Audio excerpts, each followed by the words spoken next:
E aí, galerinha, quinta fase, estamos de volta. Eu voltei agora pra ficar, porque aqui é meu lugar.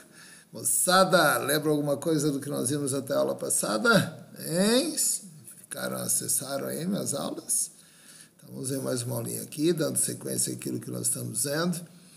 Para quem não está ligado no que nós estamos vendo equilíbrio químico. E dentro do equilíbrio químico, nós já vimos o que é o equilíbrio químico. Vimos as chamadas constantes de equilíbrio.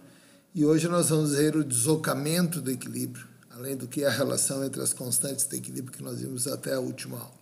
Tudo bem? Então, vamos dar sequência àquilo que nós estamos vendo. Vamos ver se a gente retoma aqui para ver se você também se lembra, né, do que foi visto. Que esse é um assunto extremamente importante, vai nos acompanhar aí até um bom tempo, de repente até o final do semestre. Beleza? Então, o assunto de hoje é deslocamento de equilíbrio. Tá? Então, vamos trabalhar em cima disso. Então, tá? Então, saber o que é esse tal de deslocamento de equilíbrio aqui.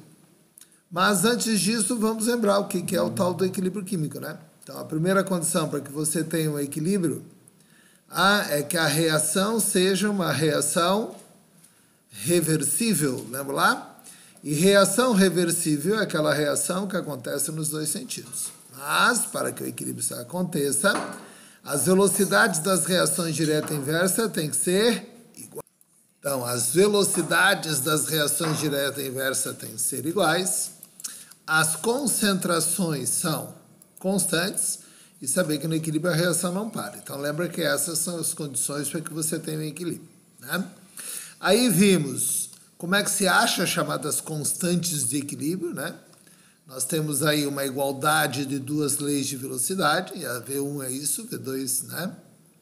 V1 é K vezes A vezes B, elevado nos seus coeficientes.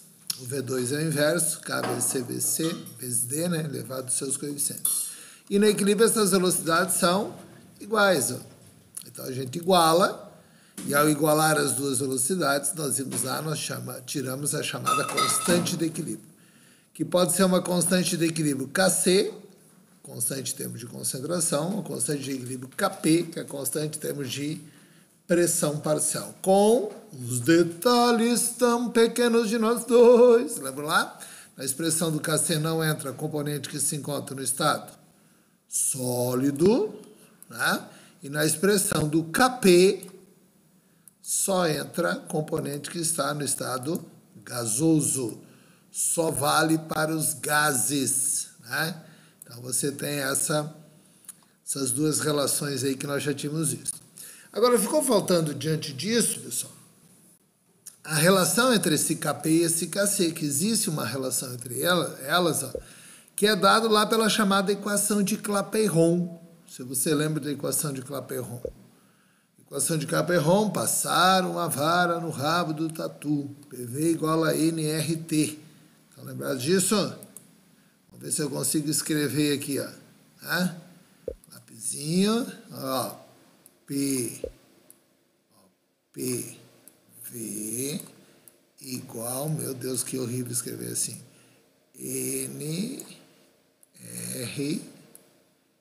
Rzinho vezes T. Essa é a chamada equação de Clapeyron. Agora, se você pegar aqui e botar o V para o outro lado, vai ficar N sobre V, que é igual a concentração molar, lembra? Então, vai ficar P igual N sobre V, e N sobre V é M, concentração molar, vezes R, vezes T. Então, daqui nós tiramos que a pressão é diretamente proporcional à concentração. Ó. Daí é que vem a relação entre os dois. Ó. Tá? Daí vem que Kp, pressão, é igual a Kc vezes RT, elevado na ΔN. Kp de pressão, Kc de concentração, vezes RT na ΔN. Onde esse ΔN é a variação do número de mols. E esse ΔN só vale para componente que se encontra no estado gasoso. ΔN só vale para os gases. Então, caso ele pergunte a relação entre Kp e Kc, que não é uma das coisas mais importantes, não é, mas às vezes eventualmente se pergunta, a relação entre Kp e Kc sai daí, ó. Então, ó, Kp igual a Kc vezes RT elevado na ΔN. 2 menos 4. Dá menos 2. Ó. Nesse caso, Kp igual a Kc vezes RT na ΔN. Agora, cuidado, não, só conta gás. Então, tu tem 1 mol no produto e não tem nada no reagente. Então, 1 menos 0 dá 1. Kp igual a Kc vezes ΔN, né? RT na ΔN. Reagente, não tem gás, não conta. Produto só tem 1 mol gasoso. Então, vai ficar 1 menos 0. De novo, Kp igual a Kc vezes RT na ΔN. Então, caso pergunte a relação entre os dois, você vai tirar essa relação dessa equaçãozinha. Kp igual a Kc vezes RT na ΔN. Tudo bem? Então, vejam lá, senhores. Resumindo a ópera, nós já vimos o que é equilíbrio. Para nós termos um equilíbrio, tem que ter reação reversível, velocidade direta e inversa tem que ser iguais, concentrações têm que ser constantes, e saber que no equilíbrio a reação não está parada. Vimos as chamadas constantes de equilíbrio, que nos dão a relação de quantidade entre reagente e produto, então é sempre produto sobre reagente. Vimos as características dessa constante de equilíbrio, tanto Kc quanto Kp, como é que eu tiro Kc, como é que eu tiro Kp, como é que se calcula Kc, como é que se calcula Kp, como é que se expressa graficamente um equilíbrio. Né? Lembra tudo, nós vimos as duas aulas que eu gravei aí, né, para vocês. E agora nós vamos ver o que vai acontecer com o equilíbrio quando nós fazemos mudanças em algumas situações desse equilíbrio. Então, sabendo que o equilíbrio está dentro de uma condição, até quando ele fica nessa condição? Como assim? Primeira condição do equilíbrio, a reação tem que ser reversível. Velocidade direta e inversa são iguais. Concentrações constantes. E saber que no equilíbrio a reação não para. Mas até quando isso continua acontecendo? Então, se nada acontecer, a reação vai ficar indefinidamente acontecendo nos dois sentidos. Para o resto da eternidade. V1 é igual a V2 para sempre. Só que se você mudar alguma condição desse equilíbrio, você pode alterar esse equilíbrio. Você pode fazer que o equilíbrio ou vá mais para a direita ou vá mais para a esquerda. E quem diz que você pode alterar esse equilíbrio, mudando as condições em que ele se encontra, é um carinha chamado Le Chatelier. Ele é o princípio de Le Chatelier, que é chamado princípio da fuga ante a força. E o que diz o princípio? Que quando você exerce uma ação sobre um sistema em equilíbrio, uma força sobre o sistema em equilíbrio, o equilíbrio tende a fugir a essa força aplicada. E essas forças que podem fazer que o equilíbrio fuja, são 3, que são concentração, pressão e temperatura. Então, nós vamos ter que ver o que cada uma dessas forças vai fazer com o equilíbrio quando eu altero uma dessas condições dentro do equilíbrio. Então, esses são o que nós chamamos os fatores que deslocam o equilíbrio, que é a aula de hoje, o deslocamento de equilíbrio. São os fatores que fazem com que o equilíbrio saia da condição que ele se encontra. Então, V1 é igual a V2. Velocidade direta e inversa são iguais, concentrações constantes. E o equilíbrio não está parado. Agora, o que eu posso fazer com que V1 fique momentaneamente diferente de V2? Justamente esses 3 fatores. Então, nós vamos trabalhar cada um desses fatores. Então, primeiro, eu vou dar um resumo da ópera, o que cada um vai fazer. E depois nós vamos trabalhar em detalhes cada um deles. Ok? Tora, cachorrinhos incomodando, mas está tudo bem. Então, vamos lá. Temperatura. Qual é a influência da temperatura? Se nós aumentarmos a temperatura, o equilíbrio vai deslocar no sentido da reação endotérmica. Se nós diminuirmos a temperatura, consequentemente, o equilíbrio vai ser deslocado no sentido da reação exotérmica. Depois nós temos pressão. Pensa pela lógica, tu aumenta a pressão, o que acontece com o volume? O volume diminui, pressiona, o volume vai diminuindo. Então, olha lá, pega o copinho aqui, copinho, onde é que você está? Copinho aqui, aumenta a pressão, olha lá, aumentou a pressão, baixa, o volume diminui. Tudo bem? Diminui a pressão, consequentemente o volume aumenta. Concentração. Se você aumentar a concentração do reagente, você vai deslocar para o produto. Se tu aumentar o produto, você vai para o lado do reagente. Se você diminuir reagente, vai para o lado do reagente. Se diminuir produto, vai para o lado do produto. Então, veja, aumenta, vai do lado contrário. Então, aumenta reagente e produto, aumenta o produto, vai para o reagente. Diminui, vai para o lado de quem diminuiu. Então, diminui reagente, vai para reagente. Diminui produto, vai para produto. Tá? Então, é isso que vai acontecer. Então, esses são os 3 fatores que podem fazer com que o equilíbrio saia da condição que ele se encontra. Ou seja, que o equilíbrio seja deslocado. Então, vamos ver aí, né, um por um, individualmente. Então, primeiro, a influência da temperatura. Então, já vimos que se eu aumentar a temperatura, o equilíbrio vai no sentido da reação endo. Se diminui, o equilíbrio vai no sentido da reação exo. Então, a primeira coisa que tem que saber é se a reação é endo ou exo. Então, se eu olhar essa reação aqui, ó, como é que eu sei? Pelo ΔH. ΔH negativo, a reação é exo. Então, se você tem uma reação exotérmica, você aumenta a temperatura, você vai para o lado contrário, para endo. Então, aumenta, vai para o lado esquerdo, diminui, consequentemente, vai para o lado direito.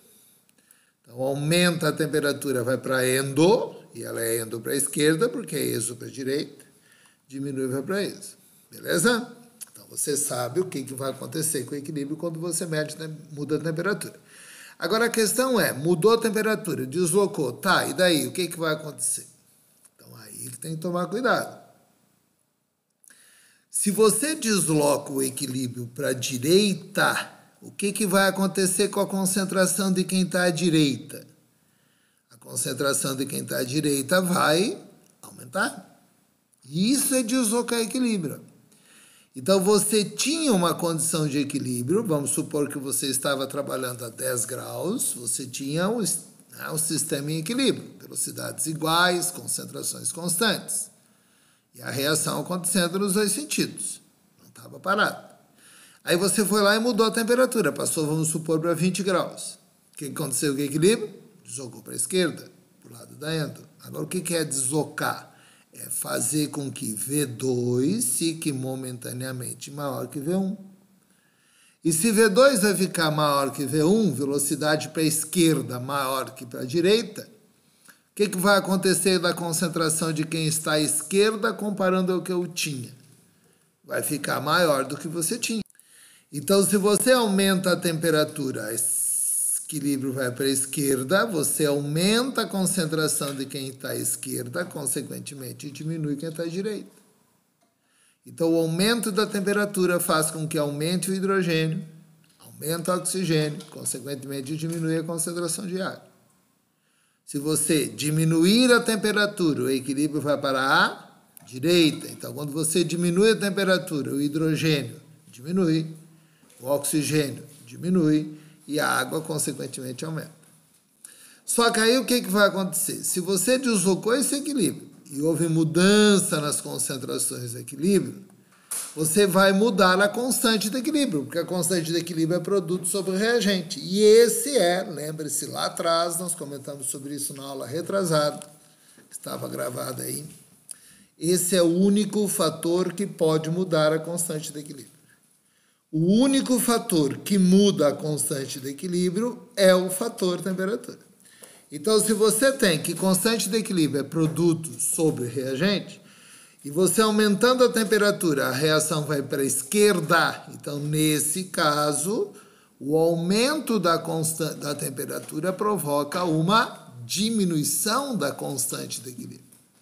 Então, nós podemos dizer que sempre que a reação for exotérmica, e essa é uma reação exotérmica, se você aumentar a temperatura, o K diminui. E o contrário. Sempre que a reação for exotérmica, se você diminuir a temperatura, o K aumenta. E isto é, de novo, esses são os esse é o único fator que pode mudar a constante de equilíbrio. Tudo bem, gente? Então, senhores, regra estabelecida. Se o processo for endo, aumenta a temperatura, K aumenta. Se o processo for exo, aumenta a temperatura, o K diminui. Tudo bem? Agora, se você mudar pressão, olha o que acontece. Pressão 1, pressão 2. Aumentou a pressão, o volume diminuiu. Então, quando você aumenta a pressão, vai para o lado que tem menor volume, diminui a pressão para o lado que tem maior volume. Então, aqui a pressão é menor, o volume é maior. Então, eles são inversamente proporcionais. Então, o aumento da pressão vai para o lado que tem menor volume. Só que isso só vale se tiver componente no estado gasoso, só para gases. Então, quando você vai usar esse fator, pessoal, você vai trabalhar aqui com uma lei chamada Lei de Gay-Lussac. E o que diz a lei do Gay? Que os coeficientes estequiométricos das substâncias que se encontram no estado gasoso são os seus volumes. Então, segundo Gay-Lussac, nós temos aqui nos reagentes 4 mol de gás, no produto 2 mol de gás. Portanto, eu posso dizer que eu tenho 4 volumes e 2 volumes. Se eu estiver trabalhando na CNTP, cada volume desses vale 22,4 litros, mas isso não importa a condição. O que importa é que a proporção é 4 para 2. Então, se você aumentar a pressão sobre esse sistema, para que lado vai o equilíbrio? O equilíbrio vai para a direita, para o lado que tem menor volume. Se você diminuir a pressão, consequentemente, vai para a esquerda, para o lado que tem maior volume.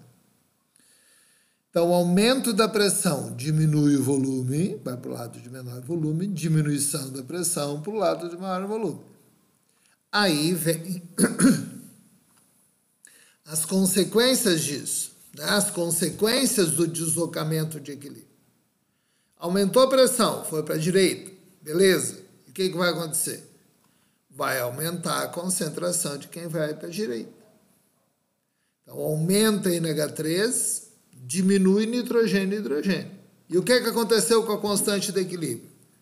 Nada. Nada. E acredite, nada. O que aconteceu? O único fator que pode mudar a constante, como eu falei lá atrás, é o fator temperatura. E por que aqui não muda? Porque junto com a mudança de pressão, está associada a uma mudança de volume. E isso faz com que a constante não se altere. Então, nós vamos ter que a mudança de pressão desloca equilíbrio, mas não muda a constante do equilíbrio. O equilíbrio continua da mesma forma que estava em termos de constante. Tudo bem? Se diminuir a pressão, vai para onde? Para o lado que tem maior volume, para a esquerda. Com isso, o que acontece com a concentração de quem está à esquerda? Aumenta. Consequentemente, a direita diminui. O que aconteceu com a constante de equilíbrio? Nada. Constante de equilíbrio não muda se mudar a pressão. Só muda se mudar a temperatura. Então, senhores, cuidado. Ó. Falou em pressão, tem que olhar volume. Volume são os coeficientes estequiométricos. Só vale para componente gasoso. E se os volumes forem iguais dos dois lados? A pressão não influencia. A pressão só vai influenciar se houver mudança de volume. Tudo bem? Último fator, concentração. Se você mudar a concentração, o que vai acontecer? Aí, de novo, é lógico o processo, né, gente? Aumenta, vai para o outro lado. Diminui, vai para o lado de quem diminuiu. Então, aumenta reagente, vai para o produto. Aumenta produto, vai para o reagente. E vice-versa. Se diminui, é o contrário. Então, olha lá. Se tu aumentar nitrogênio, para onde é que vai? Para o outro lado. Vai para a direita. Se tu diminuir hidrogênio, para onde é que vai? Para o lado de quem diminuiu. Vai para a esquerda. Se você aumenta NH3, para que lado vai? Vai para o outro lado. Aumentou NH3, vai para a esquerda.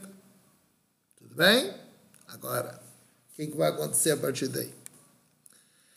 Se tu aumentou nitrogênio, foi para a direita. Se você foi para a direita, o que aconteceu com a concentração do hidrogênio?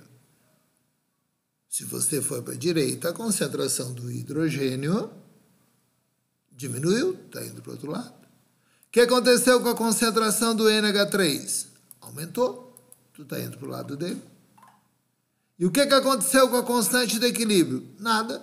Constante de equilíbrio só muda se mudar o fator de temperatura. Diminui o hidrogênio. Para que lado foi? Esquerda. O que aconteceu com a concentração do nitrogênio? Se você for para a esquerda, a concentração do nitrogênio aumenta. O que aconteceu com o NH3? Diminuiu, estou indo para a esquerda. E o que aconteceu com a constante de equilíbrio? Nada. Constante de equilíbrio só muda se mudar o fator temperatura. Está entendendo? Agora olha lá de novo, NH3, aumentei NH3, para onde que vai? Aumentou, vai para o outro lado, vai para a esquerda. Se aumenta NH3, o que acontece com o nitrogênio? Aumenta, estou indo para a esquerda. O que acontece com o hidrogênio? Aumenta, estou indo para a esquerda. E o que aconteceu com a constante de equilíbrio? Nada, a constante de equilíbrio só muda se mudar temperatura. Pressão e concentração não mudam constante de equilíbrio. Então, os únicos fatores, o único fator que pode mudar a constante de equilíbrio é o fator temperatura. Os outros fatores deslocam o equilíbrio, porém a constante não se altera. Tudo bem?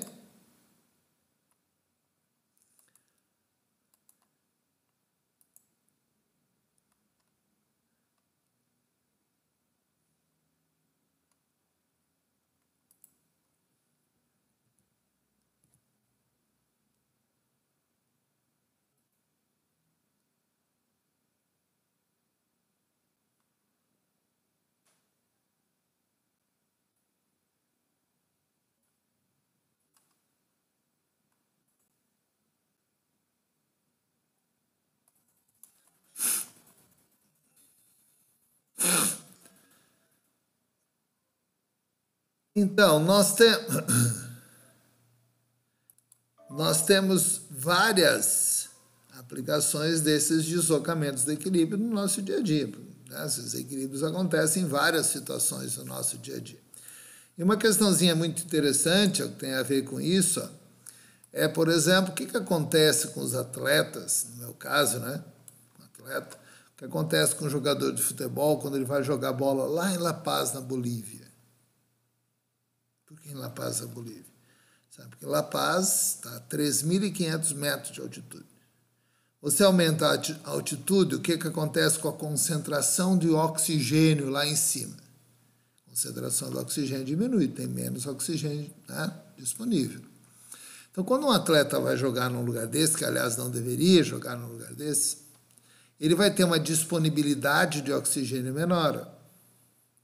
A hemoglobina é quem transporta o oxigênio pelo nosso organismo. A forma chamada oxihemoglobina. Então, essa oxihemoglobina faz com que tenha oxigênio em todo o teu corpo. O sangue transporta esse oxigênio. Se diminui essa concentração, você começa a sentir o quê? Cansaço, fadiga, náusea, dor de cabeça, tontura, chamado mal da altitude. Então, o jogador que vai jogar lá em La Paz, se diminui a concentração de oxigênio, que tem menos oxigênio no ar, o que vai acontecer? Diminui o oxigênio, esse equilíbrio vai para a esquerda. Se esse equilíbrio vai para a esquerda, nós vamos ter menos oxihemoglobina no sangue, ou seja, menos oxigênio carregado, né, no teu organismo. E se você tem menos oxigênio em todo o teu organismo, em todas as suas células, em todo o teu corpo, você vai ter a sensação aí, né, que eu descrevi para vocês. Então, o que se faz aqui para poder respirar melhor? Aumenta a concentração do oxigênio. Tá, mas lá não tem como fazer isso. A concentração do oxigênio do ar tu vai aumentar como? Então, quando você vê esses jogos de futebol que acontecem lá em cima, o que eles fazem? Levam cilindros de oxigênio, colocam na beira do campo, e de vez em quando o jogador vai lá e dá uma respirada, né? Aquela máscara de oxigênio para poder aumentar o oxigênio e com isso melhorar a sua oxigenação do corpo lá. Só que isso, né, pessoal, é momentâneo. E os caras que moram lá, por que eles têm menos problema? Porque o organismo se adapta à altitude. E ele se adapta à altitude fazendo o quê? Não dá para mudar a concentração do oxigênio. Então, muda a concentração de hemoglobina. Então, uma pessoa que mora lá tem mais hemoglobina no sangue que uma pessoa que mora aqui em Florianópolis, por exemplo. a que está a nível do mar. E se você aumenta a hemoglobina, desloca o equilíbrio para a direita, aumenta a oxihemoglobina. Então você consegue carregar mais oxigênio pelo corpo, carregar mais oxigênio pelo corpo, porque você tem uma maior concentração, não de oxigênio, porque isso não dá para mudar, mas de hemoglobina. Então vejam, o deslocamento de equilíbrio associado a uma coisa, né, bastante prática aí, né, que tem a ver com essa mudança de concentração. Tudo bem? Então são várias situações onde isso acontece. Agora, e se eu botar um catalisador no equilíbrio químico, para que lado vai deslocar, será? Você tem que lembrar que o catalisador tem uma única e exclusiva função. Lembra, gente? Qual é a única e exclusiva função de catalisador? Aumentar a velocidade. Por quê? Porque diminui a energia de ativação. Catalisador muda delta H? Não. Catalisador desloca equilíbrio? Não. Muda a constante de equilíbrio? Não. Catalisador... Não. Catalisador não faz nada que não seja aumentar a velocidade e faz isso porque diminui a energia de ativação. Então, se você olhar uma reação que acontece nos dois sentidos, da direita para a esquerda, a energia de ativação sem catalisador, 90. Com catalisador, 60. A adição do catalisador fez com que a energia de ativação baixasse 30. Agora, se é uma reação em equilíbrio, ela vai acontecer da direita para a esquerda. Então, a energia de ativação para a esquerda, sem catalisador, 40. Com catalisador, 10. Qual a mudança que houve na energia de ativação devido à presença do catalisador? 30. Então, o catalisador baixou a energia de ativação da esquerda para a direita em 30. Baixou da direita para a esquerda em 30. Portanto, o catalisador ajuda tanto a direita quanto a esquerda com a mesma intensidade. Então, o catalisador desloca o equilíbrio? Não. Catalisador faz com que o equilíbrio seja atingido mais rápido. Essa é a função do catalisador. Então, catalisador não desloca equilíbrio. Então, quais são os fatores que deslocam equilíbrio? Temperatura, pressão, concentração. Ou qualquer coisa que mude uma dessas três aí. Tá? Então, esses são os três fatores. Temperatura, pressão, concentração. Quem pode mudar um desses três? Por exemplo, se eu falar volume do recipiente, estou mudando a pressão. Se eu falar pressão parcial, lembra que tem Kp e Kc. Pressão parcial e concentração é a mesma coisa. Mudou a pressão parcial? Tu mudou a concentração. É a mesma interpretação. Tudo bem? Então, repetindo, fatores que deslocam equilíbrio, temperatura, pressão, concentração. Catalisador desloca? Não. Qual é a função do catalisador? Fazer com que o equilíbrio seja atingido mais rápido, ou seja, aumenta a velocidade. Fechou, pessoal? Valeu, abraço, depois continuamos. Vou fazer uma aula depois dessa na sequência, só de exercício sobre isso, para que você entenda isso melhor. Tá bom? Já estamos voltando. Daqui a pouco eu estou encaminhando uma nova aula para vocês. Valeu, tchau, tchau.